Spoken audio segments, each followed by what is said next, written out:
ஹாஸ்பிட்டல்ல 10 ரூபா லஞ்சம் வாங்கினான்ட்டு அங்க இருக்கிற ஒப்பந்த தொழிலாளரை வந்து அவர் வந்து சஸ்பெண்ட் பண்றாரு. பேரை பார்த்தாலே தெரியுது கருப்பசாமி தோப்பு. இவர்கள் எந்த சமூகத்திலிருந்து வந்திருப்பாங்க, எந்த நிலையில இருப்பாங்கன்னு நமக்கு தெரியுது. இவர்களுக்கு உடனடியாக சஸ்பெண்ட். இவங்கள்ட்ட எந்த வித விளக்க கடிதமும் கேட்கல.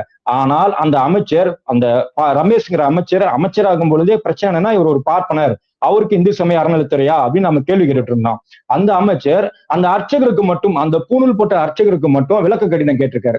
இது குறித்து கேள்வி கேட்டா நாங்க வந்து எல்லாத்தையும் உங்களுக்கு முதல்வர் முன்னாடி உங்களுக்கு ஃபைல் பண்ணி தருவோம், டாக்குமெண்ட் பண்ணி தருவோம் அப்படிங்காரு. அப்புறமா அவர் வந்து தன்னார்வலரா வாலண்டியரா வந்து ஒர்க் பண்ணிட்டு இருக்காரு, அவர் மேல நான் என்ன சஸ்பெண்டா பண்ண முடியும் அப்படிங்கிற கேள்வி அவர் முன்வைக்கிறாரு. காவல்துறை வந்து இப்போ வந்து அவங்க மேல வழக்கு பதிவு செஞ்சிருக்காங்க, அது பத்தாதான்? அதுதான் இதெல்லாம் மீடியா இப்ப நாம கொடுக்குற பிரச்சனைல தான் இது. ஏன் காலையிலேயே அவர் வந்து இதுக்கு உடனே எஃப்ஐஆர் போடுங்க, அவர் தன்னார்வலர்னா அது கிடையாது, அவர் உடனே எஃப்ஐஆர் போடுங்க தானே சொல்லியிருக்கணும்.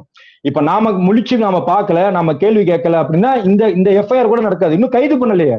கைது பண்ணு. தன்னார்வலர் அப்படிங்கிறவர் ஒரு கோவிலுக்கு எதன் அடிப்படையில் உள்ள வந்தார், என்ன அவங்க தன்னார்வலத்துக்கு வேலை இருந்துச்சு? அதுக்கப்புறமா அவர் வந்து கோவிலையும் ஏமாத்திட்டு இருக்காரு, அந்த மக்களை ஏமாத்திட்டு இருக்காரு, பக்தர்களை ஏமாத்திட்டு இருக்காரு, திருச்செந்தூர் முருகனையும் ஏமாத்திட்டு இருக்காரு. இவ்வளவு பெரிய ஸ்கேம் வந்து தொடர்ந்து பண்ணிட்டு இருந்தாரு. இன்னைக்கு வந்து அமைச்சர் பிடிச்சிட்டாரு அப்படிங்கிற ஒரு காரணத்துக்காக இருக்கு. இப்ப என்ன கேட்டா, இந்த அமைச்சருக்கு தெம்பு இருந்தா சிதம்பரம் தில்லை நடராஜர் கோயிலுக்கு போட்டுமே,